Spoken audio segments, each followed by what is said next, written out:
Vietnam, je l'ai connu avec le film Indochine surtout. Et depuis, c'est vrai que je rêvais d'y aller.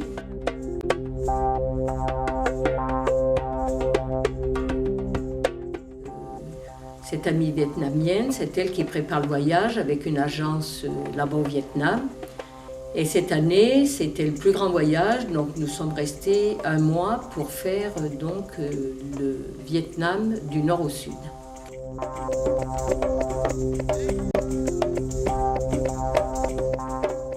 Nous étions 13, donc des amis, que des amis à cette dame.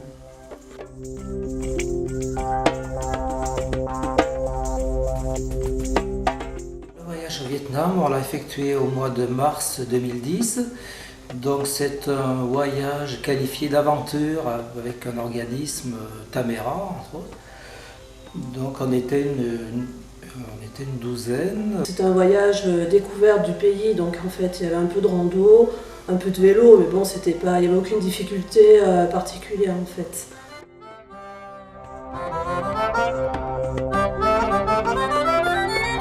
Parti avec une agence de Paris qui organise des voyages sur mesure en fait, parce qu'on ne trouvait pas ce qu'on voulait dans les catalogues, dans la durée, à la période, et puis ce qu'on voulait visiter.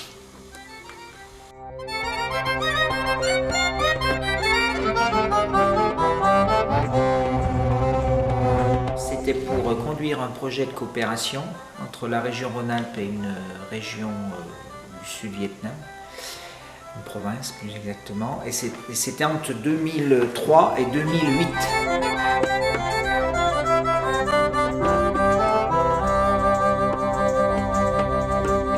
Déjà, c'était pour retrouver mes racines. Nous sommes partis à 3 avec ma maman, et si tu veux, moi je ne connaissais la famille de mon papa que par des courriers qui lui étaient adressés, et 2 ou 3 lettres que j'ai reçues de mon oncle.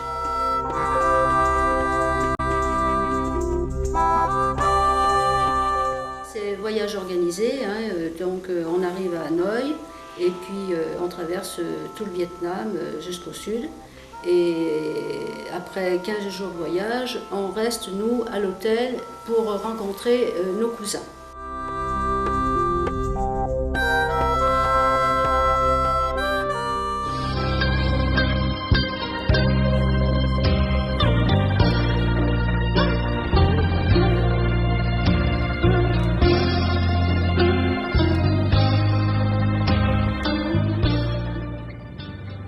Hanoï, c'est la besogneuse, parce que c'est vrai que les gens travaillent beaucoup la terre, c'est d'ailleurs près de la Chine, donc on sent quand même qu'il y a vraiment l'influence de la Chine. Ils ont été quand même occupés pendant 1000 ans par les Chinois. Alors Hanoï est encore resté très rural, donc il y a beaucoup de monde bien sûr, mais on sent on voit moins de bâtiments modernes. Les gens vivent beaucoup dans la rue. Il est vrai qu'ils sont très nombreux dans très peu d'espace, donc la vie se passe surtout dehors. Tous les corps de métier sont dans la rue, travaillent dans la rue, et les échoppes sont dans la rue.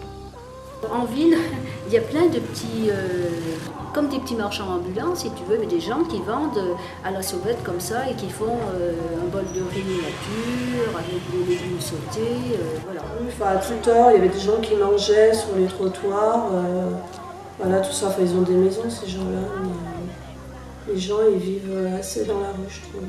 C'est une fourmilière, il y a vraiment une population impressionnante, ça grouille de monde partout. Ça peut avoir des côtés même Afrique, des marchés où il y a beaucoup de choses au sol, tout le monde vend des légumes, des fruits ou des objets divers de partout. On est souvent d'ailleurs des marchés pour acheter plein de choses. Il y a le marché de l'artisanat, bien entendu, tissus, vêtements, tout fait, vaisselle, et puis chaussures. Il y a le marché déjà donc aux fruits et légumes, le marché aux fleurs, le marché aux poissons. Alors là, on trouve toutes sortes de poissons, et également à ce marché-là, on trouve donc des cuisses de grenouilles, mais qui pour moi, ce sont des gros crapauds.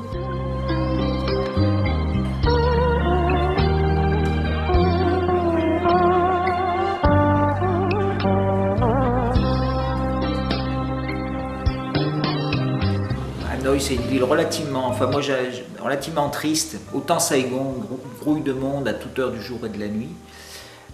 Par contre, Hanoï, c'est une ambiance un peu plus pesante. Un climat un peu moins favorable. On est 2000 km au nord quand même. Donc il y a autant de distance entre Saigon et Hanoï qu'entre Paris et Gibraltar, pour donner une petite idée.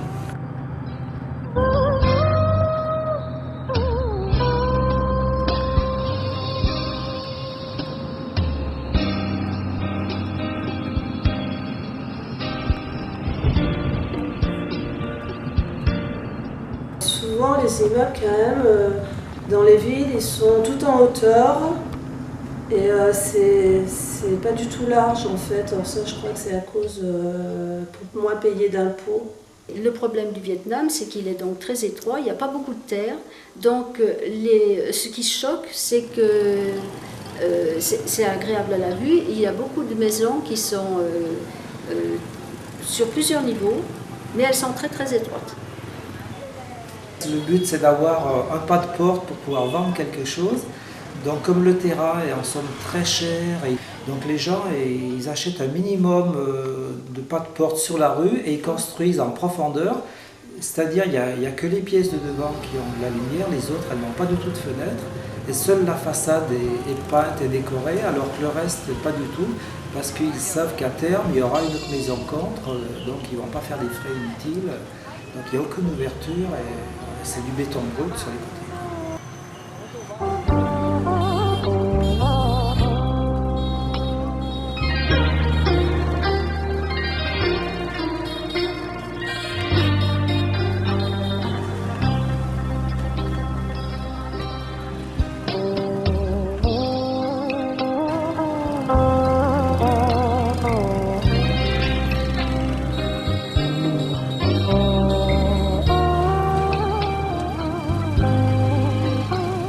Moi, ce qui m'a le plus impressionné, c'est la circulation. Parce que bon, c'est vraiment exceptionnel. Dans toutes les mobylettes, surtout les mobylettes, il y a très peu de vélos, mais non, avant, je pense qu'il y a beaucoup de vélos, ça a un peu changé. Puis sur les mobylettes, bon, les Vietnamiens, ils transportent tout, vraiment tout, donc c'est très impressionnant. Puis quand on veut traverser la rue, c'est vraiment, il faut prendre l'habitude, parce qu'au début, on se demande comment on va faire. Il faut traverser, pas faire attention, c'est eux qui nous évitent. Mais il est vrai que la première fois, c'est surprenant, on se croit un peu à la corrida à éviter les véhicules, alors il faut partir droit. En fait, ils font le forcing, mais ils n'ont jamais, comme ici, des incivilités à vouloir passer, tu vois, nous on se dispute facilement avec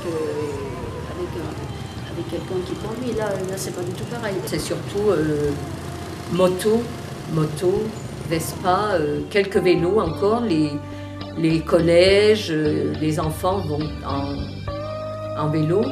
Et si on va à la sortie des écoles, donc on voit certaines mamans qui arrivent en Vespa ou en moto pour chercher leurs enfants. Sur ces motos, ils sont des fois toute la famille, donc 3 enfants, les parents.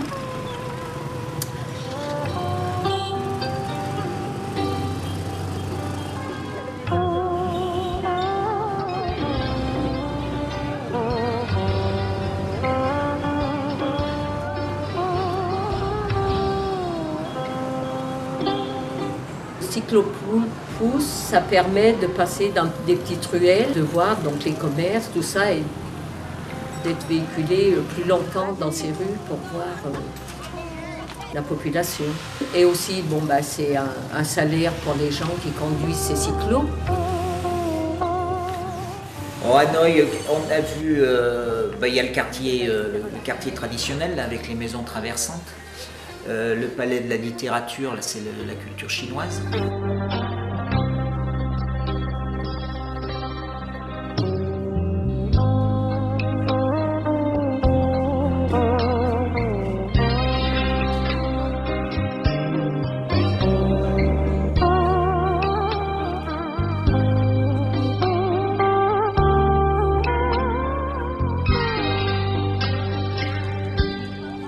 La ville avec cette implantation, avec ces lacs là qui sont au milieu de la ville. Voilà un peu moi ce que j'en retire d'Hanoï. Il y a aussi le mémorial à l'oncle haut. Mais l'oncle haut, on le voit partout, hein, dans toutes les... toujours l'oncle haut, donc, mais là, il est particulièrement visible.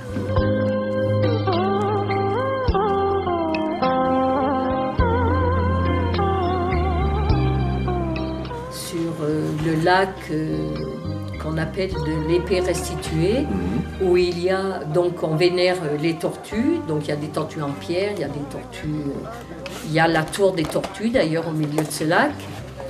Et sur ce lac, alors ce qui s'est passé, c'est qu'au moment de l'occupation, des guerres bien entendu, donc est apparu un militaire bien sûr, et il était vers ce lac et il y a une tortue dorée qui lui a donné une épée. Donc cette épée, il s'en est servi pour faire partir l'occupant. Et au moment de la fin de l'occupation, lorsqu'ils se sont retrouvés en bateau sur ce lac, une autre tortue est apparue et a rendu cette épée. À Hanoï, il y a la pagode au pied unique. Donc là, c'était un empereur qui voulait avoir une descendance et avoir un fils. Sa première épouse, n'ayant pas pu honorer ce vœu, donc il a fait un vœu vers un lac également. Il a pris une autre femme et suite à ce vœu, il a eu un fils. Donc il a fait construire cette pagode au pilier unique. Et là, les gens qui ont des soucis de stérilité, les dames, les messieurs, donc viennent ici prier et donner des offrandes.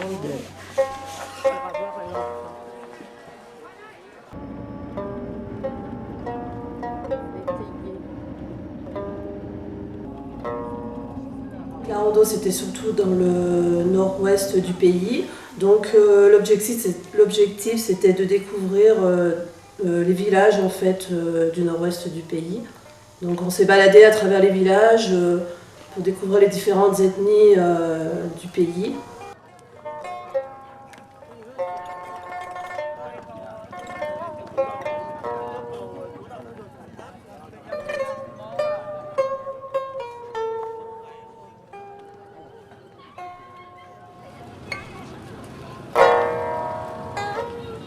Il y a beaucoup de minorités ethniques, je crois qu'il y en a une cinquantaine.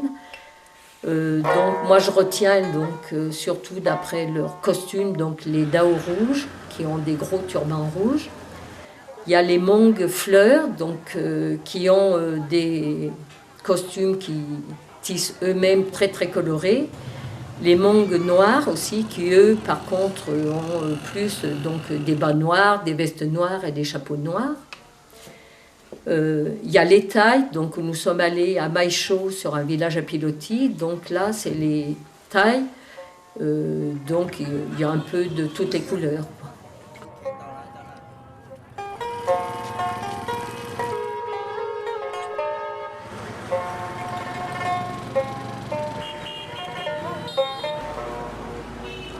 Là-haut, les Thaïs, il y a les lus. Les lus, donc c'est les personnes qui ont les dents noires. Donc elles se font, je crois que c'est avec du charbon, qu'elles se noircissent les dents en fait.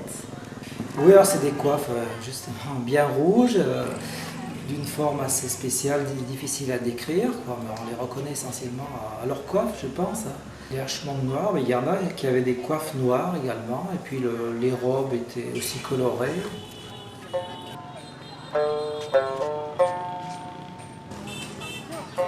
Donc on a visité un marché de Hmong fleuries, c'est impressionnant aussi, parce que les femmes gardent leur tenue traditionnelle. Chez les Hmong rouges ou chez les Hmong bleus, elles sont toutes habillées en tenue traditionnelle. C'était aussi pour vendre leur artisanat, surtout les femmes avec leurs enfants. Ils étaient souvent tous autour de nous, donc ils essayaient de nous parler, mais vu qu'on ne parle pas la même langue, c'était un peu compliqué. On se comprenait quand même, et moi j'ai trouvé ça très sympa. Des fois, quand on faisait de la rando, elles nous suivaient longtemps, et essayaient de parler, mais bien sûr à la fin, elles essayaient toujours de nous vendre quelque chose, mais bon, c'était très sympa.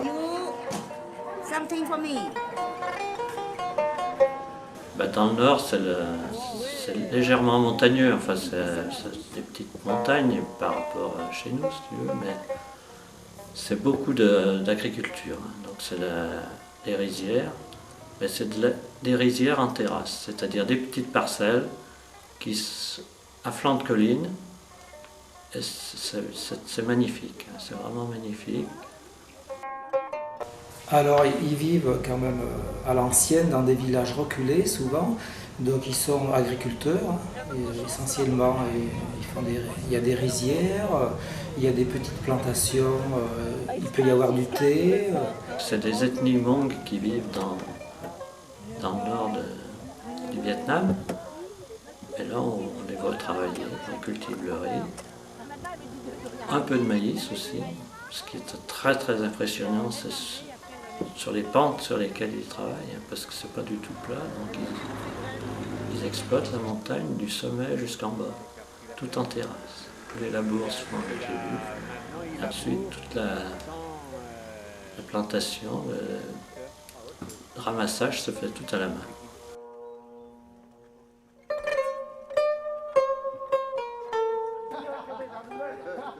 Dans le nord, lorsqu'on était à Hanoï, nous sommes allés à Sapa, qui se trouve à 1650 mètres, où avant il y avait donc des sanatoriums, des hôtels, des villas qui avaient été construites justement par les Français.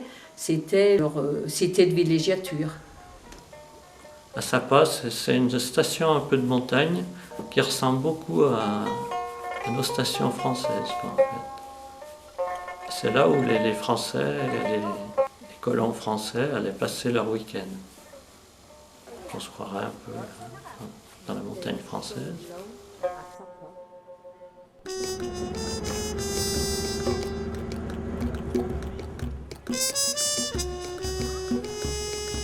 s'est approché de la frontière chinoise et on a vu beaucoup de gens qui traversaient chargés avec des vélos, qui importent, qui exportent du matériel de Chine. Un lieu de passage, c'était un pont et il y a beaucoup de gens qui traversaient, quoi.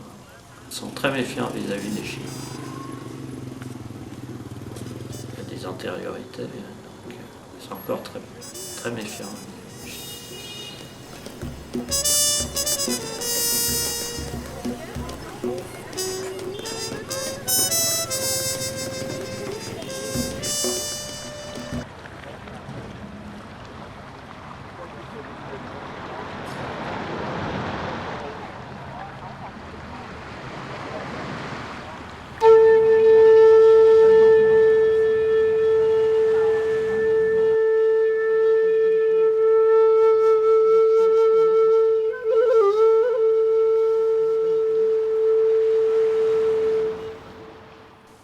C'est extraordinaire, hein. Donc un paysage, bon, c'est des voûtes calcaires qui dépassent de la mer, donc avec des vues, des lumières, quelquefois du brouillard, mais c'est un paysage extraordinaire. Moi, ce qui m'a frappé, c'est d'abord ces îlots qui ont des formes. On peut rechercher des formes d'animaux, et puis le silence. Je sais pas, on ne peut pas expliquer, on a l'impression d'être en dehors du monde.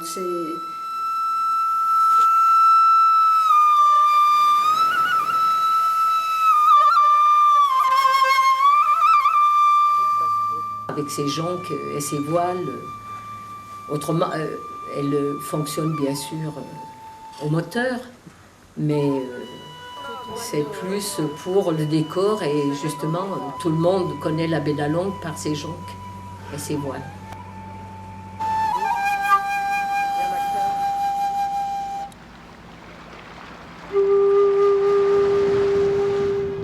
Le souci, c'est qu'il y a beaucoup de brouillard. C'est vrai que c'est immense, il y a 3000 îlots qui sortent de l'eau là. On ne sait pas comment.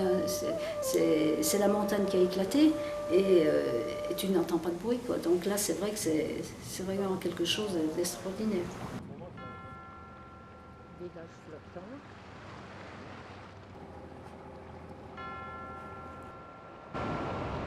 À la période où on y était, il n'y avait pas trop de bateaux. On en voyait beaucoup à quai. Alors est-ce qu'ils sont toujours tous à quai comme ça? Je ne sais pas. Nous, on était seuls sur le bateau, concrètement.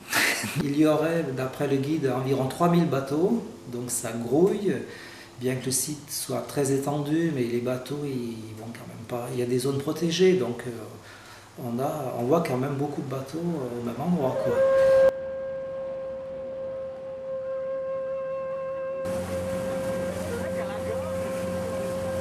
À la jonque, il y a toujours un petit bateau, suivant où on veut aller, parce que la jonque ne passe pas partout. Lorsque nous sommes allés donc, au lac des Fées, on passe sous des rochers où on ne peut passer qu'avec un petit bateau. C'est un lac circulaire entouré donc, de tous ces gros rochers et où il y a beaucoup d'orchidées aussi qui fleurissent sur les pans de ces rochers. Vers la pagode Tip Top, où nous sommes montés. C'était une pagode où on a seulement un petit hôtel de culte, mais c'est surtout on y est monté et la plupart des gens montent, c'est pour voir justement la baie d'Along vue du haut, où on voit donc tous ces rochers et tous ces bateaux. 240 marches quand même.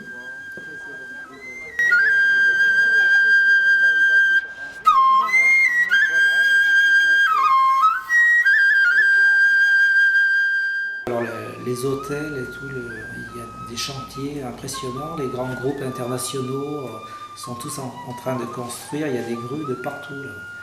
Donc tout ce qui est restaurant, c'est immense, on voit des cas, enfin vraiment c'est un site, je pense que tous les gens qui vont au Vietnam, ils vont à la baie d'Along forcément.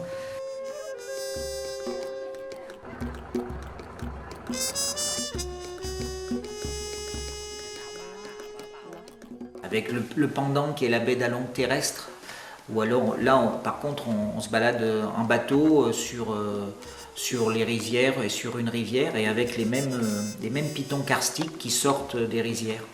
Donc ça c'est des paysages extraordinaires qu'on ne voit pas chez nous.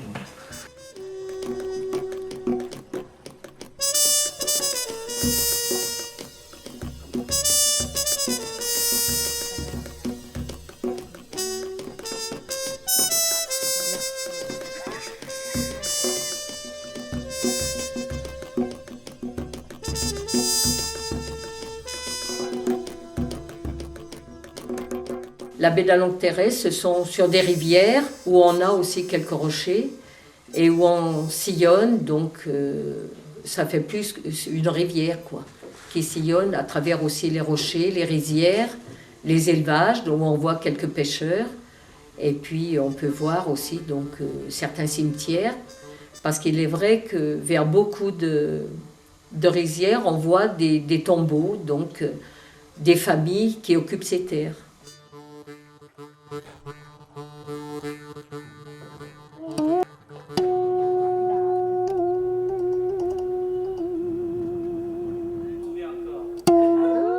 Hue, c'est vraiment la ville étudiante, il y a des millions d'étudiants. Si tu te trouves à la sortie des lycées, là, elles sont toutes habillées avec leurs vêtements blancs, voilà, c'est l'intellectuel. Alors Hue, c'est la ville impériale, donc c'est une ville qui est plutôt, c'est une étape touristique Hue. Donc avec le site de la cité impériale qui est à visiter. Moi je m'y suis comporté en touriste à Hue.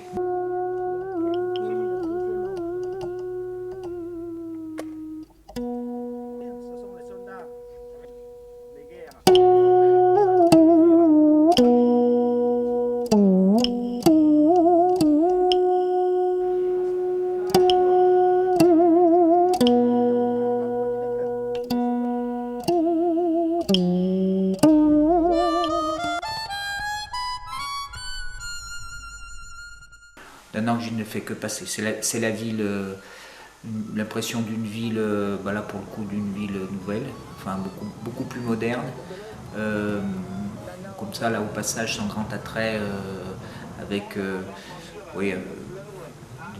des immeubles, des grandes avenues, pas un souvenir impérissable de Danang. Da Nang, les Français l'appelaient la Touraine parce que c'est un climat qui est assez... il y a la saison des pluies, la saison sèche, donc c'est un climat qui convenait bien aux Français. Donc, et puis il y a les musées Cham, voilà.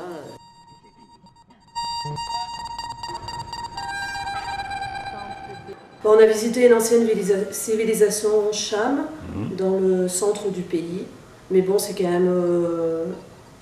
c'est pas très entretenu, donc ça, personne s'en occupe et pour y remettre en état, ça coûte vraiment trop cher, je pense. Petit à petit, ils en restaurent, mais ça va doucement.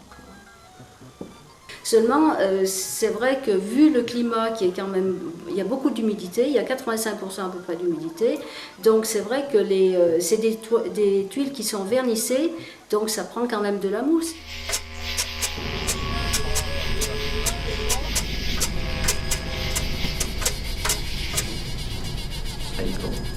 Ho Chi Minh Ville maintenant, enfin que les Vietnamiens se refusent à appeler Ho Chi Minh Ville. Pour eux, c'est Saigon et ça restera Saigon. Alors, Saigon, c'est une grande ville, hein. Par contre, c'est 2 fois plus grand qu'Hanoï. Je crois qu'il doit y avoir à peu près 7 millions d'habitants. Mais c'est pas... Moi, ça ne m'a pas impressionné. Et puis d'ailleurs, on l'a assez peu visité. Puis c'est une ville moderne, quoi, hein. Donc il y a beaucoup de population, beaucoup d'immeubles. De l'espace à Hanoï, alors pas d'espace à Saigon. À Saigon, on a toujours l'impression que les gens sont les uns sur les autres. Alors, à Ho Chi Minh, il y a plus de voitures quand même, on voit beaucoup plus de voitures et puis c'est plus discipliné. Donc, il y a quelques voitures, et souvent des voitures relativement luxueuses, voire même très luxueuses, et toujours beaucoup de mobylettes, scooters. Le vélo, on nous a expliqué qu'il y en avait beaucoup moins parce que les agglomérations sont tellement étendues que ça devient très difficile de se déplacer en vélo, quoi. Alors là, c'est vraiment plus industriel. D'ailleurs, on voit beaucoup de Canadiens qui sont installés, des Allemands, des Russes, des Chinois. Donc c'est beaucoup plus industriel. Et puis il y a beaucoup plus de vie, de transport. C'est pas du tout pareil. C'est moins agricole, quoi. On voit beaucoup de grands magasins modernes et puis les jeunes sont habillés quand même à l'occidental.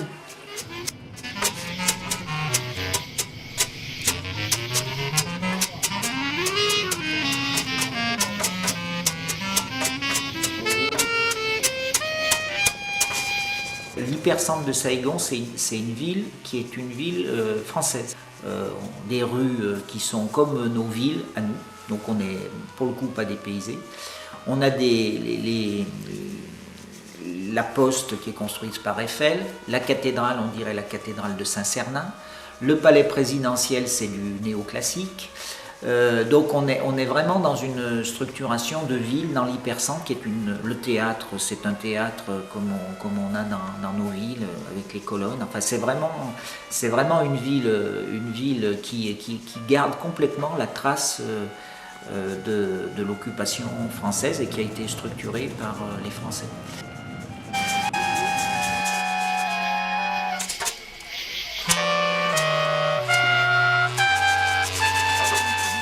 Puis il faut un peu se perdre dans Saigon, il faut marcher dans Saigon, c'est vraiment une expérience intéressante.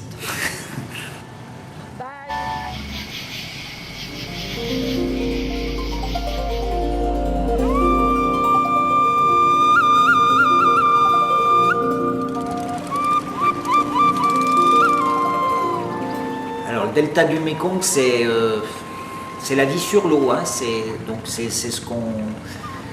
Tout se passe sur l'eau, donc les marchés flottants, donc c'est bel et bien comme on voit à la télé, hein, c'est-à-dire qu'au lieu que le marché se passe sur la place, il se passe bel et bien sur l'eau, avec à la fois les bancs des vendeurs et les gens qui achètent, qui sont sur l'eau, parce que tout le monde a un petit bout de barque. Il y a des bateaux de partout qui draguent du sable, ce qui pose d'ailleurs des problèmes avec les effondrements de berges. Et on trouve la même densité de population, mais sur l'eau.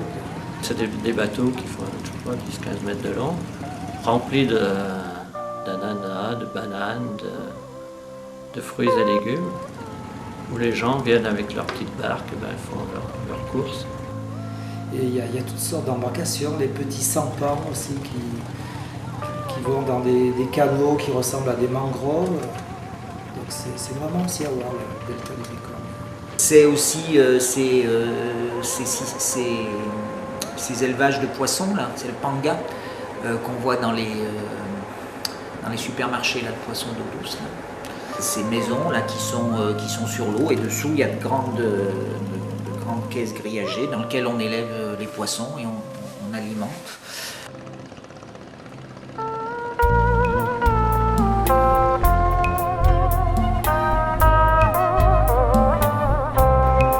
Un bras du Mékong, c'est 4 fois large comme le Rhône, et il y en a 9, donc c'est une immensité d'eau.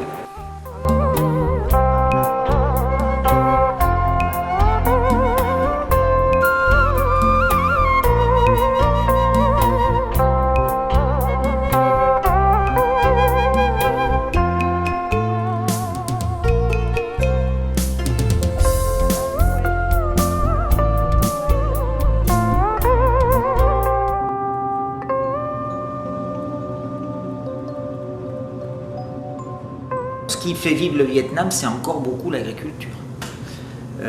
Et donc ce qui est très surprenant, c'est les mondes qui se côtoient. Moi je me souviens d'une image quand on est revenu sur l'aéroport d'Hanoï, où on traversait sur une 4 voies des rizières qui étaient cultivées par des gens qui les cultivaient manuellement. Et on était sur une 4 voies, donc la modernité, et on allait vers un aéroport qui était extrêmement moderne.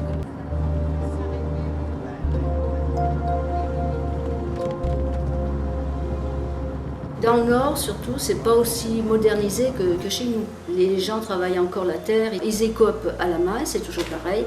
On voit quelques petits tracteurs, mais enfin, c'est pas. Le nombre est vraiment restreint. Hein. On peut parler du buffle, puisque c'est un animal quand même qui, pour eux, il est sacré, puisqu'ils aident à cultiver la terre. Et puis en plus de ça, ce sont des animaux qui sont dociles et puis qui sont beaux, quoi.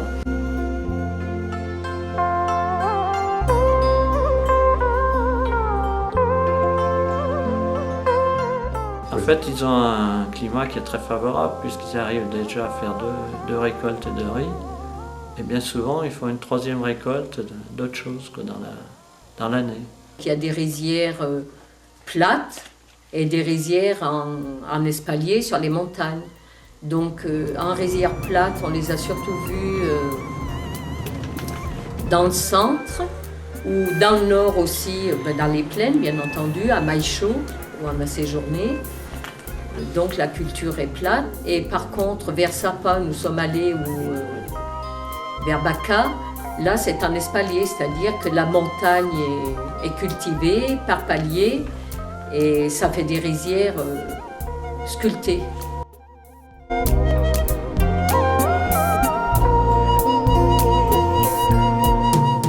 Peu d'élevage, c'est des volailles, hein, il y a peu d'élevage de bovins, donc au niveau régime alimentaire, c'est pas des gens qui sont tournés vers le laitier par exemple, hein. Il y a des introductions d'élevage de bovins laitiers, on en a vu, mais c'est des volontés un petit peu gouvernementales.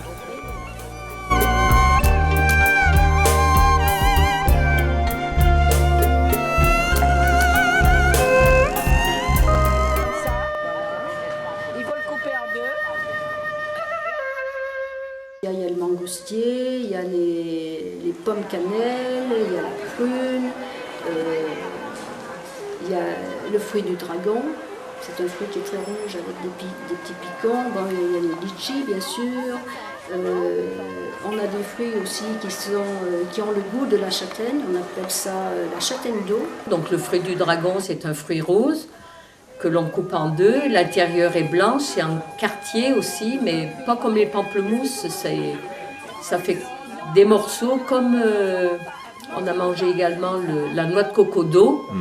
Donc à l'intérieur, ça fait des petits compartiments du fruit qui est orange aussi.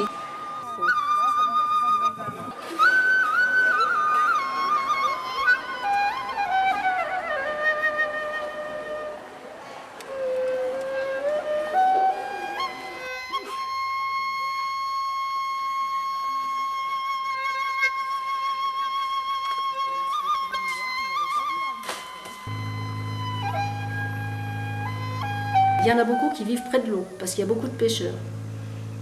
Tout le long de la rivière Saigon, tout ça, ils vivent pratiquement au bord de l'eau.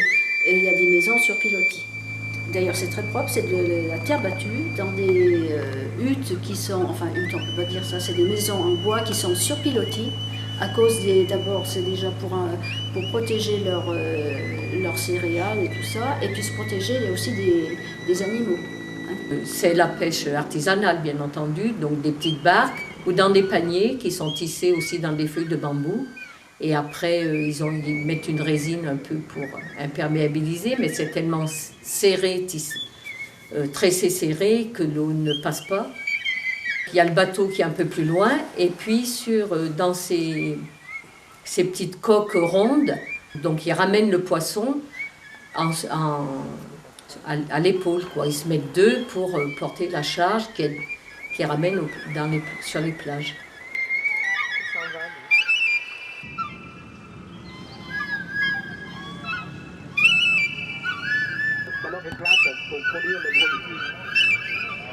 Dans la baie d'Alongue, on a vu un village donc, où ils cultivent l'huître pour les perles de culture.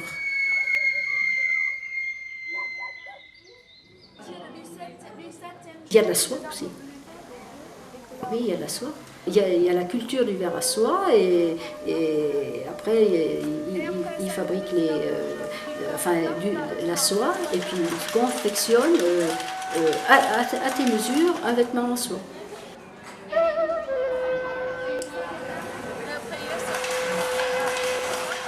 C'est vrai que c'est un émerveillement pour les yeux parce qu'il y a beaucoup de couleurs, de parfums. On voit surtout donc des orchidées, il y a beaucoup d'orchidées sur les marchés, dans les maisons, dans les restaurants. Et puis quelques chrysanthèmes aussi. Et les lotus, oui, n'oublions pas les lotus. Si on prend les hôtels, il y a toujours un petit plan d'eau où il y a plein de lotus.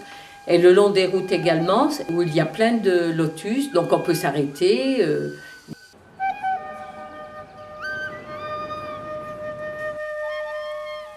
On a vu des singes, il reste des tigres.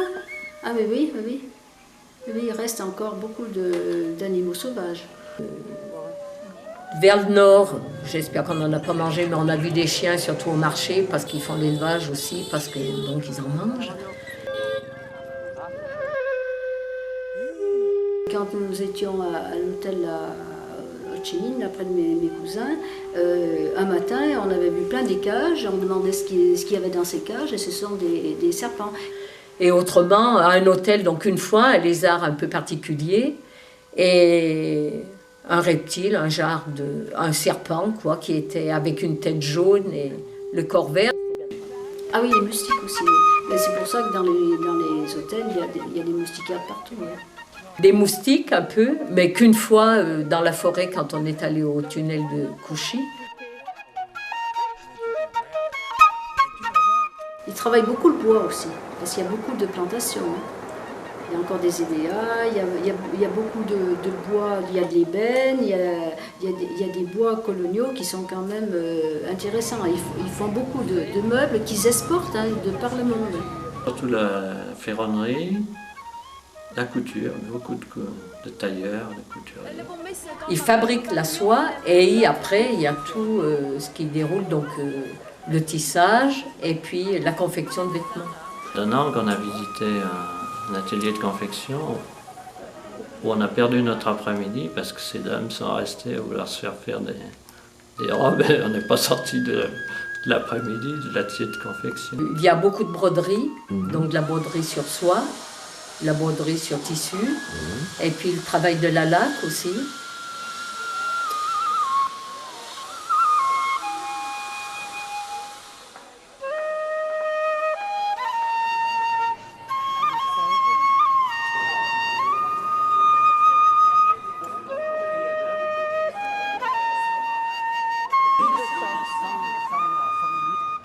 Alors en céramique, beaucoup des cendriers, des assiettes, des verres, des tasses, enfin pour la cuisine et de la décoration, bien sûr.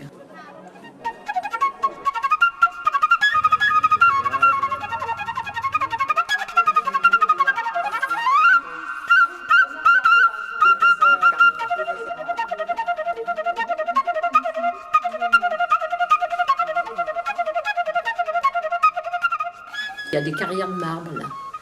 Et après, donc ce marbre est transporté et puis sculpté. Alors là, les conditions de travail, qu'est-ce que c'est vraiment poncer le marbre sans masque, sans aspiration, sans rien, des choses qu'on ne ferait pas chez nous.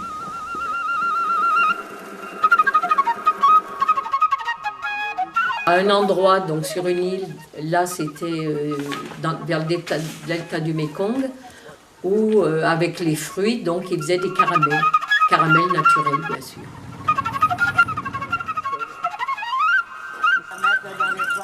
On voit beaucoup de gens qui vont livrer sur leur mobilette des tas de vêtements, de chaussures, de la vannerie, enfin plein d'objets, on voit bien qu'ils sont fabriqués. Parfois même au fond des boutiques.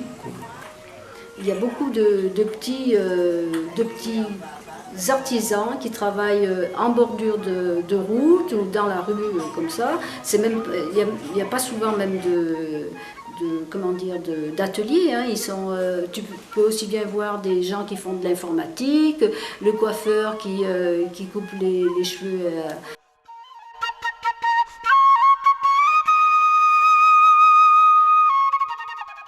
Entre Ho Chi Minh et puis Hue, on s'est arrêté où là, ce sont des dames surtout qui récoltent ce sel. Et sur leur palan, où elles ont 2 plateaux, il faut savoir qu'il y a 20 kilos par plateau.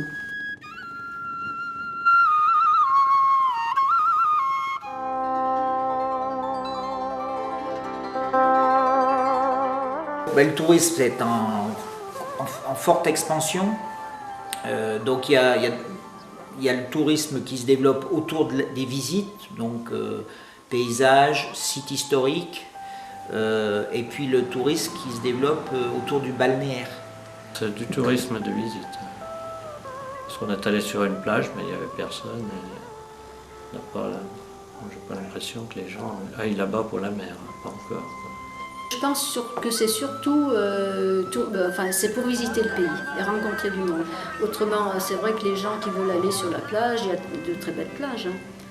On a eu peu de contacts parce que finalement, il y a peu de personnes qui parlent vraiment le français, des anciens, des nostalgiques de la France, d'ailleurs, on en a trouvé.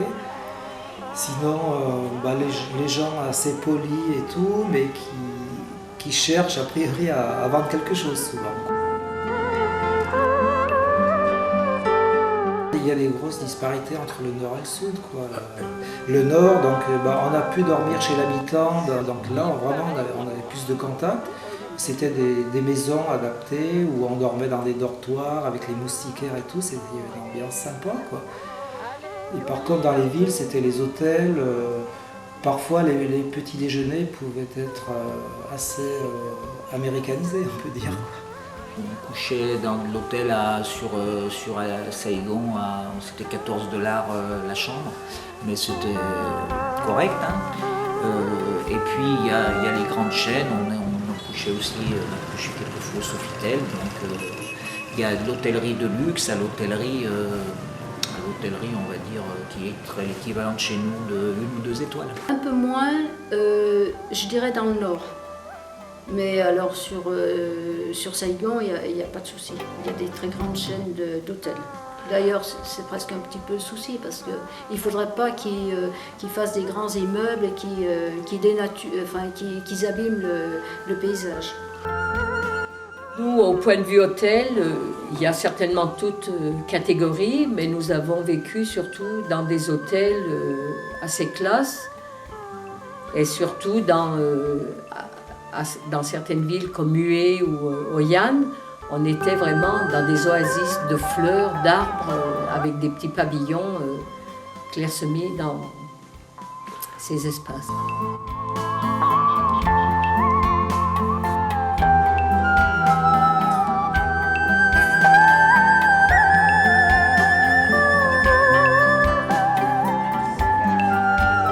On mange quand même vietnamien. Bon, il y a toujours, bien sûr, alors il y a plein de plats en fait, de plats différents. Donc il y a bien sûr du riz, ça c'est sûr. Puis il y a beaucoup de légumes verts, il y a beaucoup de viande en sauce, du poisson. Il y a plein de plats différents, il y a une très très bonne cuisine, on a très très bien mangé. On mange beaucoup de soupes, des soupes de légumes bien sûr, quelquefois avec des pâtes, beaucoup de viande, toujours coupée en morceaux, en tout petits morceaux, du riz, donc on mange les nems bien sûr, quelques beignets.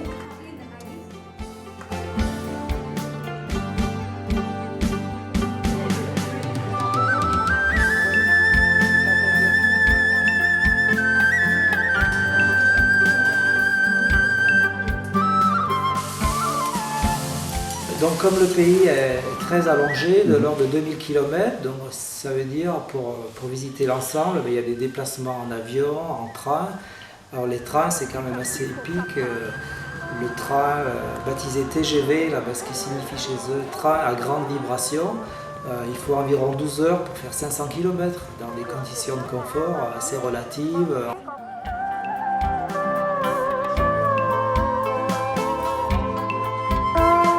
C'est des gens qui sont accueillants, sympathiques, pour les gens du Sud qui sont francophiles, voire francophones. On se sent toujours en sécurité. Ouais, c'est des gens sympas. Il y a vraiment jamais eu de grosses difficultés avec les Vietnamiens. Enfin, moi, je me suis sentie en sécurité. Le soir, je me suis promenée, mes amis étaient partis avant, je me suis promenée à Hanoï toute seule pour les rejoindre. Je ne me suis jamais sentie en insécurité. Tu te sens vraiment en sécurité, aucune insécurité. Bon, quand on se déplace, c'est vraiment un groupe de 10 personnes. C'est plus facile, mais tu ne sens pas de sécurité.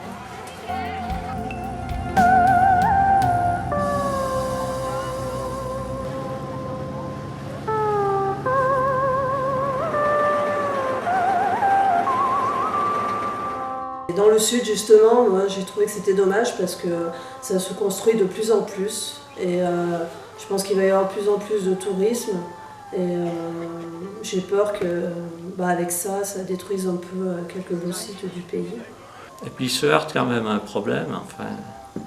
C'est que comme ils ont beaucoup le culte des anciens, donc il y a beaucoup de tombes qui sont sur des terrains sur lesquels ils voudraient implanter des palaces, mais l'histoire ne veut pas qu'on déplace les corps.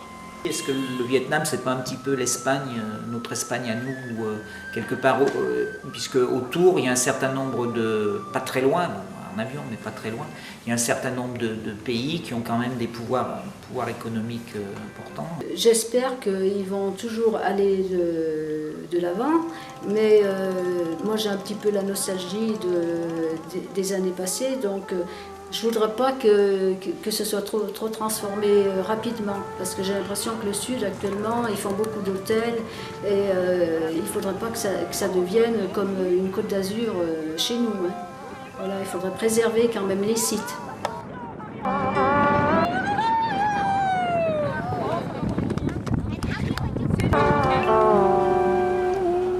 Chaque maison, chaque commerce, chaque restaurant, lorsqu'on rentre, il y a le temple des ancêtres.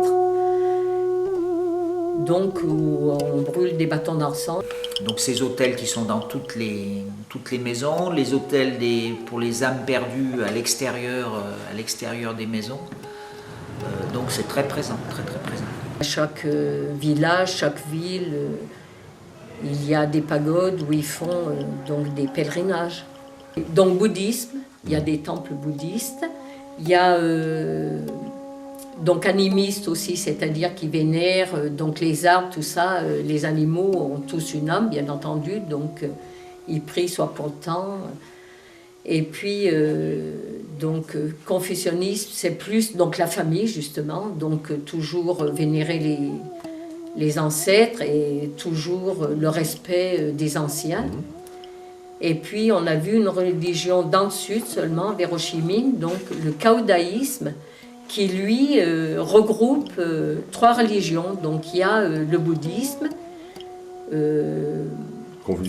confucianisme et du christianisme aussi. Et ils vénèrent donc des puissances donc il y a un poète, je ne me rappelle pas le nom, un poète vietnamien, et dans ces trois, il y avait aussi Victor Hugo.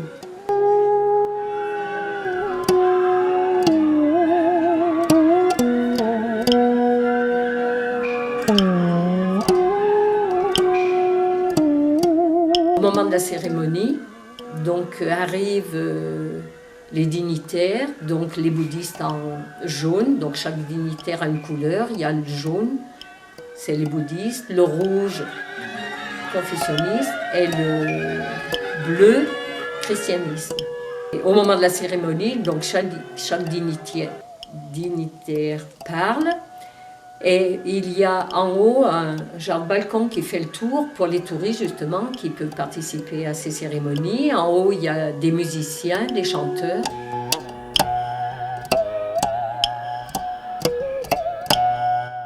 Il y a les animaux qui sont sacrés aussi dans leur... alors il y a la tortue qui symbolise la longévité. Il y a le héron. Normalement, il tient une perle dans son bec, hein, donc c'est quelqu'un qui est persévérant.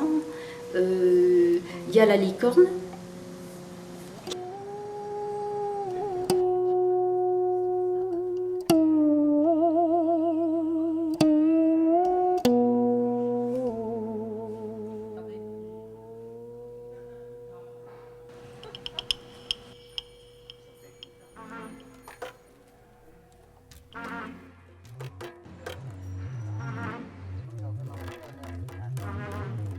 On est allé voir les tunnels de Couchy, donc c'est là où ils se terraient, ils avaient fait des villages un peu sous terre quoi, pour se préserver. Et on a vu les pièges donc, qui étaient tendus justement à l'approche de ces villages. Là, on voit bien comment ils vivaient. Il y a des salles qui sont aménagées. On voit aussi, il y a 10 ans, mais maintenant ils ont bien replanté en EVA, on voyait quand même toutes les destructions de plantations, les bombes qui ont été lâchées, tout ça. Et puis, bien sûr, sur les humains, hein, parce que là, il y a quand même... Ce qu'il y a de bizarre, c'est que les Français ont a priori gardé une meilleure image que les Américains. Parce que les Américains, ils ont balancé beaucoup d'agents défoliants, ils ont bombardé de partout. Il y a plein de zones interdites, style vers la civilisation Cham. Donc on ne pouvait pas aller n'importe où parce qu'il pouvait y avoir des risques de bombes qui restent, des bombes antipersonnelles, quelque chose, quoi.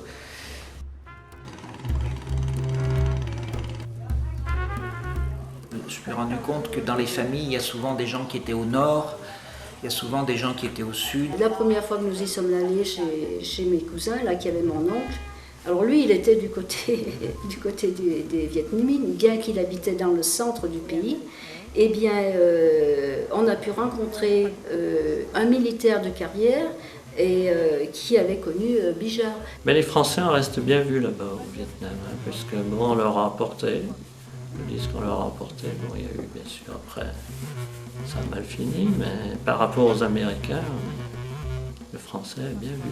Ça fait une génération, quoi. Et donc on croise des gens qui ont à peu près notre âge, une cinquantaine d'années, qui ont vécu ce basculement. Mais bon, ça sort pas forcément tout de suite dans les conversations. Il faut essayer de voir un peu les histoires des gens pour voir comment ça s'est passé.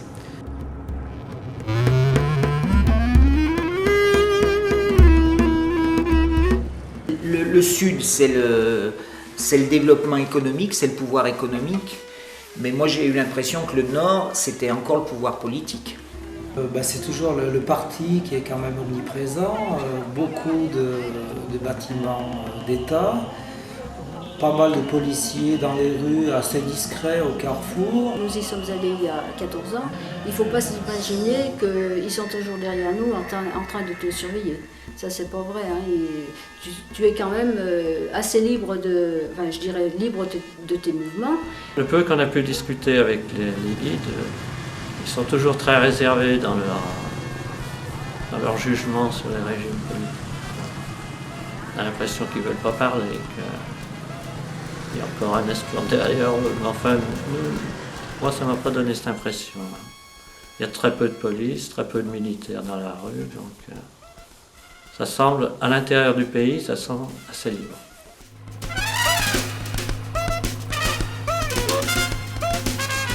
C'est des pays qui sont pauvres, extrêmement pauvres. Hein. Plus trop les chiffres en tête, mais le revenu moyen du Vietnamien, c'est moins de $100 par mois.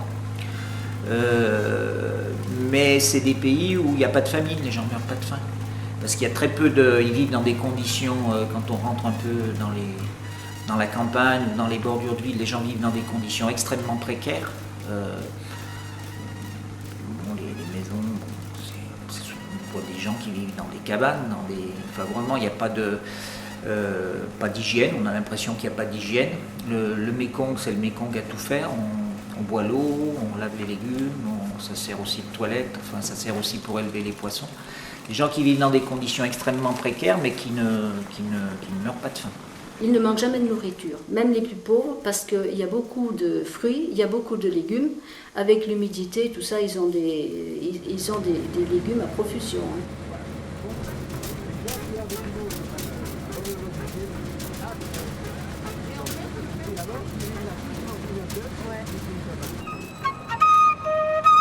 Alors, ce qui crée l'expansion, c'est clair, c'est l'industrialisation, et en particulier au sud, où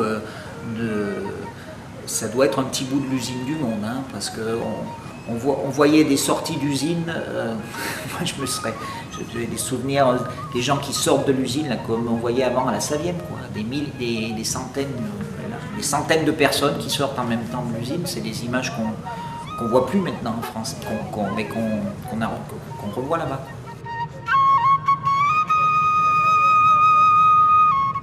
Ils vivent encore quand même beaucoup en famille, les grands-parents, les parents, les enfants sont souvent tous dans la même maison.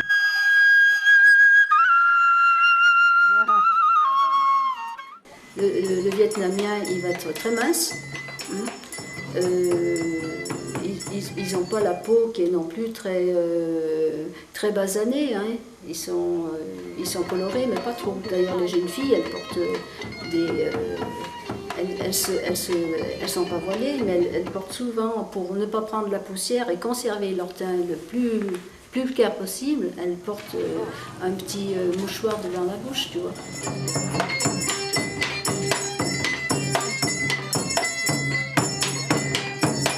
Si on va vers le lac à Hanoï, donc le matin, donc des personnes de tous âges font en musique, donc la gymnastique avec des éventails, tout ça.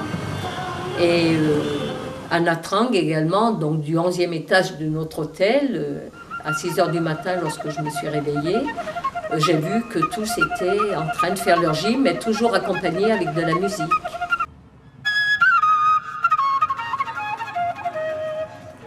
Pensons toujours qu'il y a 2000 km.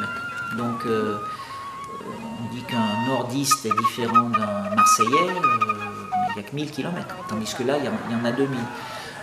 On ressent des gens, ça fait plaisir, je trouve, des gens, surtout enfin dans le Nord, je l'ai mieux remarqué, à Hanoï, où les gens s'entraident beaucoup. Bon, ils travaillent beaucoup manuellement, bien entendu. Ce ne sont pas des gens qui se laissent abattre, quoi, je veux dire, ils sont combatifs. On voit du monde partout et les gens toujours en train de travailler. La plupart du temps, on les voit toujours en train de travailler. Pour vivre bien, il faut qu'ils fassent plusieurs petits métiers. On les voit travailler du matin au soir et tous font plusieurs métiers à la fois, enfin, au courant de la journée. Les gens vivent, ils ne sont pas stressés, c'est surtout ils sont sereins si tu veux. Bien qu'ils aient vécu beaucoup de guerres, ils sont sereins, ils sont avenants, ils sont pas comme chez nous, quoi. Ils sont pas du tout stressés, c'est pas du tout pareil.